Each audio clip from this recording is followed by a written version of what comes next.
Les parlementaires des UAS-Kanui n'ont pas été opposés ce lundi à une quelconque tenue d'un point de presse. Ce matin, l'occasion a été saisie pour faire le point sur l'actualité nationale. Le mois de juillet a été marqué par une saisie par les brigades des douanes frontalières et régionales d'une contre-valeur de 382 milliards de francs CFA. Cette enveloppe est issue de la contrebande de faux médicaments. Dans les garages, point de répit pour les mécaniciens en cette période d'hivernage à Dakar. Les pannes les plus récurrentes chez les véhicules et motocyclettes sont la pneumatique, les essuie-glaces, les éclairages et les systèmes motorisés. Demain, mardi, plus d'une trentaine de chefs d'État et de gouvernement prendront part au 15e sommet de 3 jours des BRICS. L'Afrique du Sud, pays hôte de cette année, sera le centre des défis de développement et sécuritaire de l'Afrique. C'était les grands titres de ce journal. Le développement, c'est dans un instant. Mesdames et messieurs, bonsoir et bienvenue. Les parlementaires de la coalition UAS-Kanui n'ont pas cette fois-ci connu une opposition d'association. Ils l'ont bien tenu ce matin au siège du Parti du Rassemblement et du Progrès. Face à la presse, ils ont réitéré leur appel au nom de la justice sur la libération des détenus dits politiques. Les principes démocratiques sont à préserver pour la pacification de l'espace sociopolitique, ont-ils fixé comme garantie, compte rendu Aline Badaranga et Seydina Omar Diop. Les parlementaires de la coalition UAS-Kanui ont tenu une conférence de presse après la dissolution du parti PASTEF. Cette rencontre a été la première depuis ces multiples oppositions de réunions et d'associations par la gendarmerie. En ce sens, ils sont revenus largement dans les locaux du Parti du Rassemblement et du Progrès sur la situation des détenus politiques. Le gouvernement du Sénégal pousse les détenus politiques à exercer la seule méthode de résistance qui leur est offerte. Parce que vous savez tous qu'en prison, on ne peut pas organiser de marche. En prison, on ne peut pas organiser de manifestations. On ne peut pas organiser de sitting. On ne peut pas y faire de conférences de presse comme nous sommes en train de le faire aujourd'hui. On ne peut pas y organiser de pétitions. Donc, toutes ces personnes-là qui sont en prison, voilà la situation à laquelle elles sont contraintes. Et parfois même, leurs familles ne peuvent pas avoir accès à elles pour ne serait-ce que les regarder. Après le cas de Ngandem Touré qui est en exil, d'autres militants et sympathisants de l'ex-parti PASTEF seraient sur la collimateur de la police, une situation que des parlementaires. Mais derrière le cas de Ngandem Touré, il faut voir qu'il y a une quarantaine de jeunes, d'après nos informations recherchées, et qui ont décidé de se faire la malle, de disparaître tranquillement. Nous avons appris hier, par des Sénégalais de la diaspora, qu'il y a une liste de citoyens sénégalais vivant dans la diaspora qui a été déposée à l'aéroport. Et souvent, des informations sur la situation de Sénégalais de la diaspora qui sont venus dans le pays et qui, au moment de rentrer, ou qui sont arrivés à l'aéroport, au moment de rentrer dans le pays, ont été arrêtés parce qu'on leur a reproché des opinions qu'elles ont émises sur la situation du pays. Les députés de UAS-Kanui ne comptent pas se laisser faire pour le rayonnement de la démocratie tant vanté au Sénégal. Bien, aujourd'hui, la résistance démocratique des Sénégalais, aussi bien de l'intérieur que de la diaspora, nous permet de récupérer des espaces de liberté. On a entendu des universitaires et on a entendu des partis politiques tous s'exprimer pour ce qui est en train de se passer dans ce pays-ci. Et le fait de décrire tout ceci, dans ce pays comme dans la diaspora, nous permet de récupérer quelques portions de liberté démocratique et de pouvoir les exercer.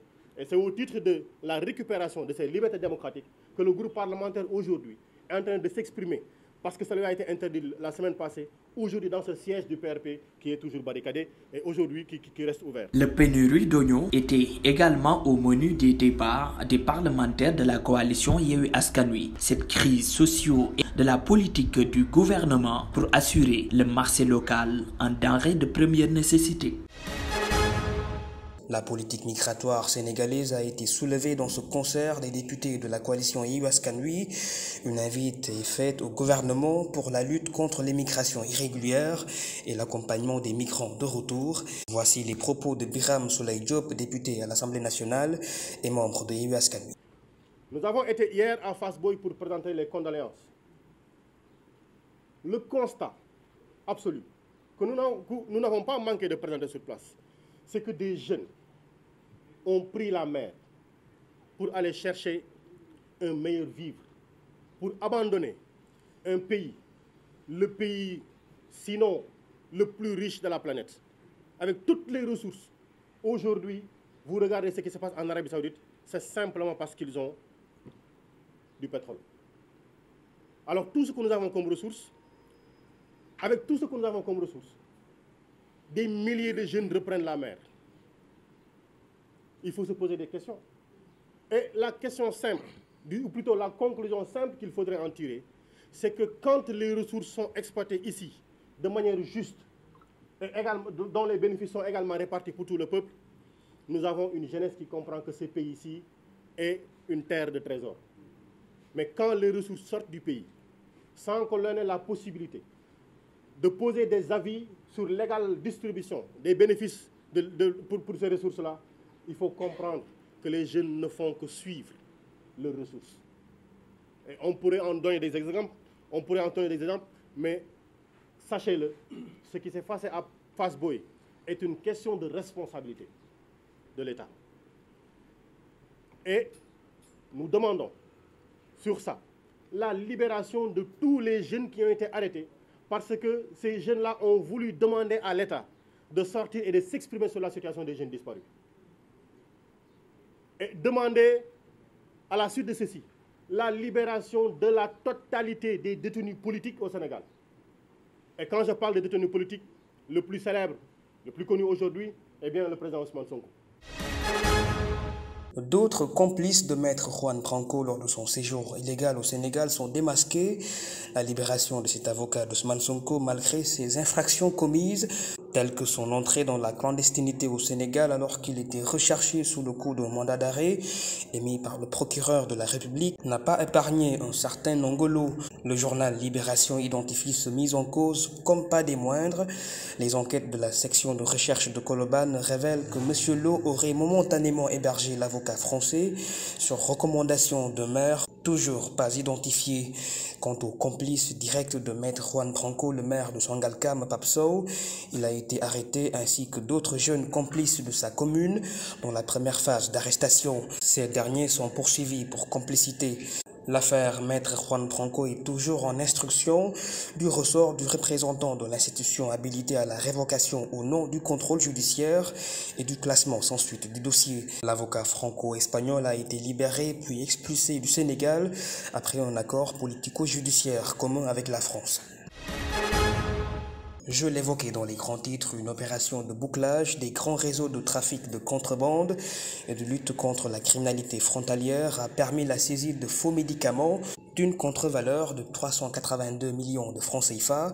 Au mois de juillet, passé à la frontière sénégambienne à Caraïbes, le centre et la remontée vers la Petite Côte ont été marqués par de vastes opérations des brigades commerciales des douanes régionales. Récit Maud Diouf. La fraude, la contrebande ne persiste plus ou difficilement les frontières sénégalaises. À Caraïbes, à la frontière sénégambienne, réputée d'être une flaque tournante, y lancé une grande opération de bouclage durant le mois de juillet.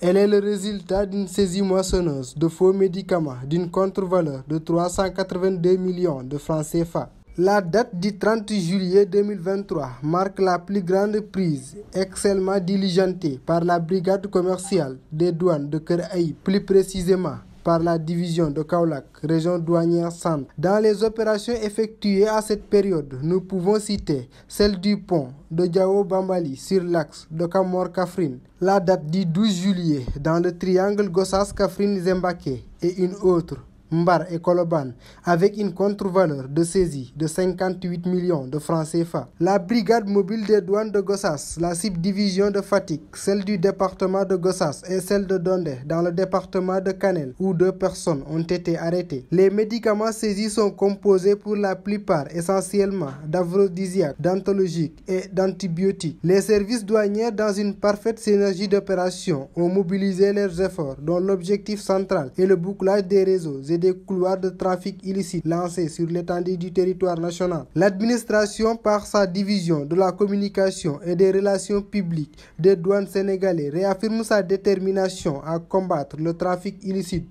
sous toutes ses formes, notamment la criminalité pharmaceutique, au regard des conséquences néfastes sur la santé physique et mentale des populations.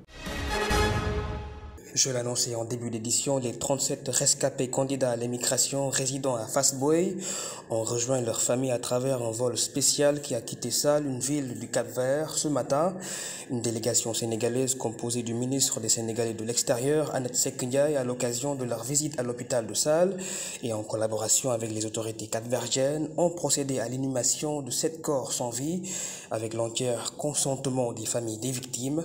Les opérations de rapatriement des migrants sénégalais se poursuivent dans le cadre de la stratégie nationale de lutte contre l'immigration irrégulière. Récit Ibrahima Moussali. La douloureuse épisode que vit tout Fass Boye, une localité située dans la région de Thiès, suite à la mort d'une soixantaine de migrants résidentiels, marquera toujours les esprits.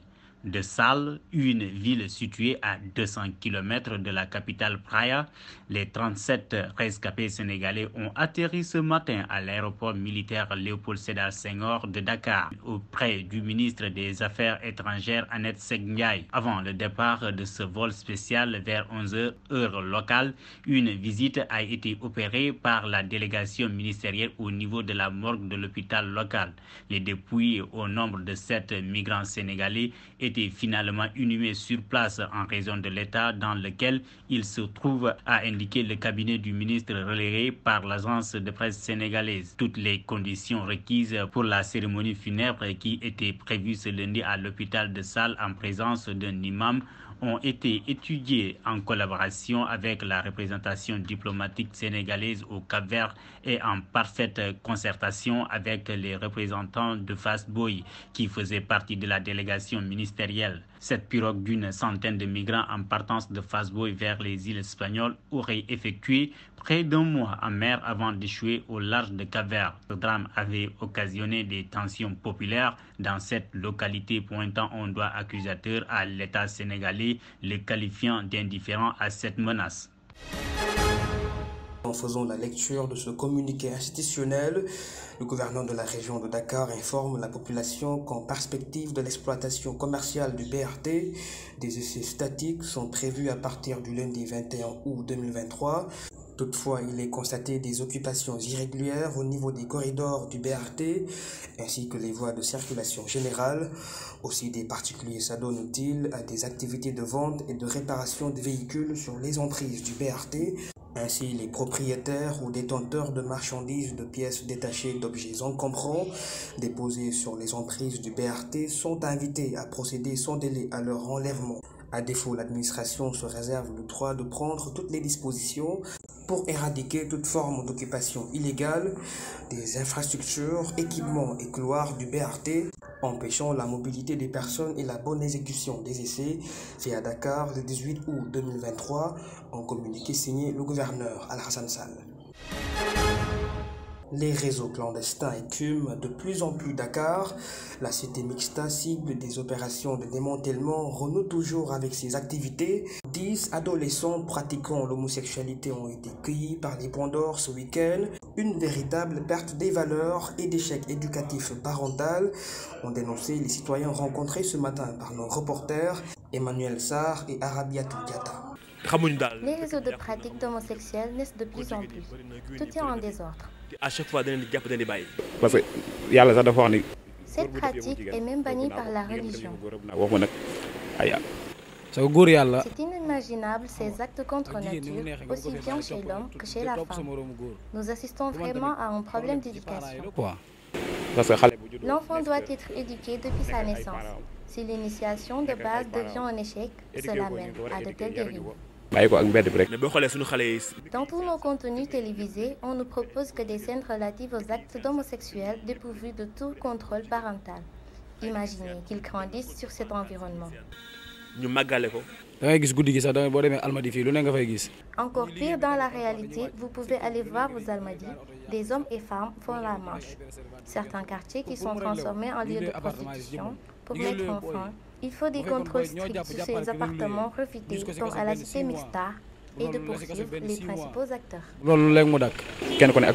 Même si les éducations diffèrent d'une famille à une autre, elles sont fondamentales. L'État doit renforcer sa brigade des mœurs et faire des sanctions plus strictes et appliquer de lourdes peines aux contrevenants.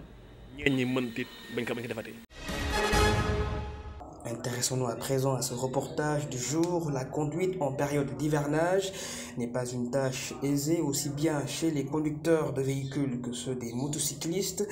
Les pannes récurrentes donnent du fil à retordre à la partie mécanique, la pneumatique, les éclairages et feux, ainsi que les moteurs, entre autres, sont des cas diagnostiqués en garage.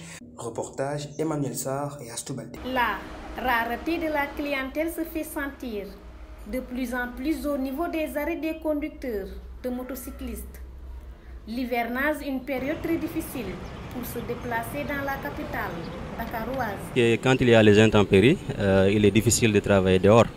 Et nous qui sommes constamment en mouvement, donc on rencontre la pluie, et avec ça il y a la boue, il y a vraiment les routes défoncées par endroits. Qui est surtout dans la haute banlieue, c'est difficile d'accéder, surtout si je prends le cas de Guédiawaye ou bien de Pékin, il y a plusieurs axes routiers qui seront coupés, surtout si les pluies sont abondantes. Une tâche très difficile crée plusieurs désagréments aux conducteurs. En cette période, plusieurs véhicules sont en pleine réparation dans les garages mécaniques. Il n'est pas de tout repos. En cette période, les véhicules tombent fréquemment en panne. Les plus marquants, c'est les marques Ford, notamment les véhicules automatiques. Et souvent, les conducteurs traversent là où il y a des points d'eau et cela cause des dommages. À ce qui concerne les pannes, il y a également un autre facteur, c'est les entretiens, mais aussi les conducteurs n'achètent pas des pièces complètes pour le dépannage. Là où ils doivent acheter des disques ou 4 plaquettes, ils n'achètent que la moitié. Et cela cause des dégâts au niveau des véhicules. Pour la conduite, il nécessite beaucoup d'attention et de finesse des conducteurs de véhicules ou de motocyclistes. Ou sinon, un dommage pourrait se payer cher. Mais nous qui avons les motos, on doit être le plus vigilant et le plus prudent possible. Parce qu'en cas de contact, en cas de choc avec les véhicules, c'est nous qui souffrons le plus. Et voilà, c'est notre engin aussi qui sera endommagé. Donc, histoire d'être le plus prudent possible, tout le temps. La période d'hivernage est un véritable casse-tête pour la plupart des conducteurs de voitures. Une moindre insouciance des conducteurs sur la pneumatique, les éclairages et la vitesse peut être source de violents accidents de circulation en cette période de forte pluviométrie. La foudre de plus en plus mortelle a fait une 5e victime, cette fois-ci c'est dans la région de Tambacounda. Il s'agit d'un garçon de 12 ans du nom de Adem, le seul qui était touché au moment où il jouait sous la pluie avec ses amis au quartier de Saré-Guilel. Avant cette région orientale du Sénégal, d'autres localités ont enregistré des victimes, 2 à Koulor, une à Goudiri et une autre à Payar. Une énième tentative de rencontre avec les militaires du Conseil national pour la sauvegarde de la patrie a finalement eu lieu ce week-end à Niamey. Le général Abdourahmane Tiani a, dans son message aux émissaires, informé sur l'initiative entreprise pour un dialogue inclusif et la proposition d'une période transitoire qui ne dépassera pas 3 ans. La délégation de la CEDEAO, dirigée par l'ex-président du Nigeria, Abdul Salami Aboubakar, a finalement rencontré le président du Niger, Mohamed Bazoum, toujours séquestré par les militaires. Récit Sedina Omar Diop. Une transition au pouvoir par les militaires du Conseil national pour la sauvegarde de la patrie qui n'aura plus de 3 ans, le lancement du dialogue national et inclusif de toutes les forces vives de la République nigérienne ont marqué l'allocution samedi passé du général Abdourahmane Tiani. Le nouvel homme fort s'exprimait solennellement quand il recevait la visite de la délégation de la CEDEAO après plusieurs tentatives avortées entre-temps. Les émissaires de l'organisation sous-régionale sous la direction de l'ancien président du Nigeria, Salami Aboubakar, ont été accueillis à l'aéroport à leur arrivée par le premier ministre nommé par la junte Mohamed Lamine Diène. Même si l'initiative d'une sortie de crise par la diplomatie est appréciée par les deux camps, ils se sont adonnés à des brefs échanges. Celle-ci n'était dépourvue d'appel fort des militaires responsables du putsch au Niger le 26 juillet passé. Le Djen Tiani en a profité pour mettre en garde les pays étrangers contre une intervention militaire visant son pays. Poser aussi les fondements d'une nouvelle vie constitutionnelle envisagée. À cet effet, il a dénoncé des sanctions illégales et inhumaines de nature financière et commerciale de l'organisation ouest-africaine. Quant à la demande de rétablissement de l'ordre constitutionnel, elle est restée immuable, portée par la délégation de la CEDEAO. Via un accord de la junte militaire, elle a rendu visite le président renversé Mohamed Bazoum, qui se portait bien depuis sa séquestration avec sa famille le jour du coup de force militaire. La menace sécuritaire au Niger s'accentue malgré tout. Les ressortissants sénégalais étaient plus de 200 en attendant rapatriement depuis l'annonce par la CEDEAO de l'intervention d'une force en attendant. Selon un rapport de l'UNICEF, plus de 2 millions d'enfants ont besoin d'une aide humanitaire au Niger. Bien avant même ces troubles civils et l'instabilité politique au Niger, l'organisation humanitaire estimait déjà à cette année à 1,5 million le nombre d'enfants de moins de 5 ans souffrant de malnutrition, dont au moins 430 000 souffrant de la forme la plus mortelle de malnutrition. Parlons de cette actualité dont les grands titres. À Johannesburg, en Afrique du Sud, s'ouvrira demain le 15e sommet des pays membres du BRICS, Brésil, Russie, Inde, Chine, Afrique du Sud. Cette rencontre de 3 jours à Sandton Convention Centre a pour thème le BRICS et l'Afrique. Le continent noir en question fera office de la mise en place de programmes de développement. Dans une adresse à la nation ce dimanche, le président sud-africain Cyril Ramaphosa a fixé les bases d'une telle rencontre de haute portée internationale. Il annonce la vision de l'amélioration de la sécurité et la prospérité du continent. Les principaux piliers de cet idéal sont la promotion des droits de l'homme, de la paix et de la stabilité et le renforcement des liens commerciaux et d'investissement avec d'autres pays, ceci en conformité avec les principes au sein de l'organisation des BRICS. Autre objectif de ce 15e sommet du BRICS est le renforcement de l'Union africaine par des systèmes performants à travers le développement de l'industrialisation de l'Afrique et l'ouverture sur les relations économiques et politiques. Ce cénacle sera un moment privilégié aussi de booster l'initiative africaine visant à chercher la paix dans le conflit opposant l'Ukraine à la Russie. Le président sud-africain a par ailleurs plaidé aussi pour que le Conseil de sécurité des Nations Unies soit transformé en un organe plus inclusif et plus efficace, capable d'assurer la paix et la sécurité. Dans les délégations attendues figure le président brésilien Lula da Silva, qui est arrivé ce matin à Johannesburg, ainsi que le président de la Chine Xi Jinping. Le premier ministre indien Narendra Modi est également attendu demain mardi. Pour le compte de la Russie, le président Vladimir Poutine sera représenté par son premier ministre des Affaires étrangères. Le chef du Kremlin interviendra par visioconférence en raison des sanctions internationales contre son pays. Plus de 30 chefs d'État et de gouvernement de toute l'Afrique participeront au sommet avec les présences spéciales des dirigeants des pays des Caraïbes, d'Amérique du Sud, du Moyen-Orient et d'Asie du Sud-Est. Terminons ce journal avec le round-up de l'actualité sportive, l'élimination du Sénégal au tournoi mondial qualificatif de basketball Paris 2024, l'Espagne finaliste du mondial du football féminin 2023, un match nul prometteur de Casa Sport contre l'étoile filante de Ouagadougou lors des préliminaires de la Coupe de la CAF.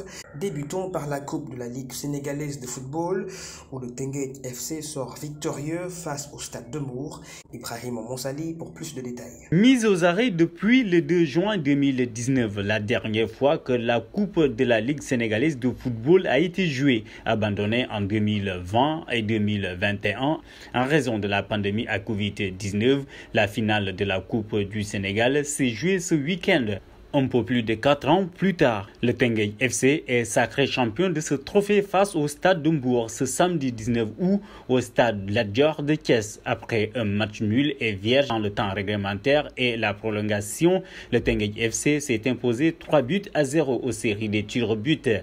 Coupe du Sénégal en 2019, champion du Sénégal en 2021, Teungueth FC a remporté son premier titre en Coupe de la Ligue. Les préliminaires allaient de la Coupe de la Confédération africaine de football CAF. Le Casa Sport est tenu en échec par l'Étoile filante de Ouagadougou. Un but partout au stade Lat Dior de Thiès dimanche, comptant pour la première journée. Les Ziguinchorois peuvent nourrir des regrets après avoir manqué un penalty à la 99 minutes de jeu.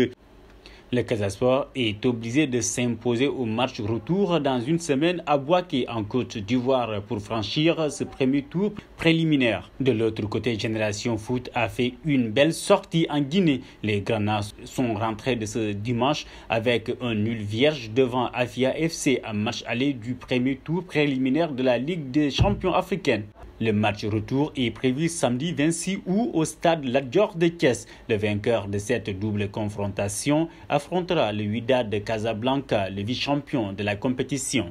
À présent, finale de la Coupe du monde féminine de la FIFA Australie-Nouvelle-Zélande 2023. La 9e édition, l'Espagne est sacré champion de la compétition samedi face à l'Angleterre, 1-0. L'Espagne remporte le titre pour la première fois dans son histoire. Et pour terminer le basketball, le tournoi préqualificatif des Jeux olympiques de Paris 2024, les Lions du Sénégal ont trébuché à la dernière minute face au Cameroun ce dimanche à Lagos. Ils ont été battus sur le score de 80-74, une défaite qui prive l'équipe sénégalaise de basketball de participer au tournoi qualificatif olympique de Paris 2024.